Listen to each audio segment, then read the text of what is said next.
જ હું સંપૂર્ણ સારવાર કરવાનો છું. મારી લેફ્ટ સાઈડ 8 mm ની પથરી હતી, તેથી મારું ઓપરેશન કરાવવું હતું. મને મારી રિલેટિવે કીધું હતું તમે સંપૂર્ણમાં જાઓ, મેં ઓપરેશન કર્યું, ત્યાં સારવાર સારી મળે છે. તો એના પ્રમાણે હું અહીંયા રિપોર્ટ કરાયા, રજિસ્ટ્રેશનમાં કેસ કાઢવા કોઈ તકલીફ નહીં.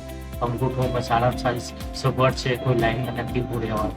તમે જમવામાં કોઈ તકલીફ નહીં. તમારા રિલેટિવ હોય કે ના હોય એ જરૂર પડતી નથી. બધો જ અહીંનો સ્ટાફ સારો છે. બધું ટોટલી એ લોકો લાઈન સાફ સફાઈ, દિવસમાં 2 કપડાં ચેન્જ કરાવે છે, બે ચાદર મૂકે છે. પહેલી જ વખત હું 2 તારીખે એડમિટ થઈ તો આપણે પથરીનું ઓપરેશન લેઝરથી કરાવવા માટે, PCNL કરાવવા માટે ત્યારે પ્રમાણે સગવડ સારી મળી, મને કોઈ જાતની તકલીફ નથી પડી. ને હું બીજી વખત આવ્યો છું સ્ટેન રિમૂવ કરાવવા માટે. એટલે તેના માટે હું આભારી છું શંકુ હોસ્પિટલો કે મને સારવાર સારામાં સારી આપી છે.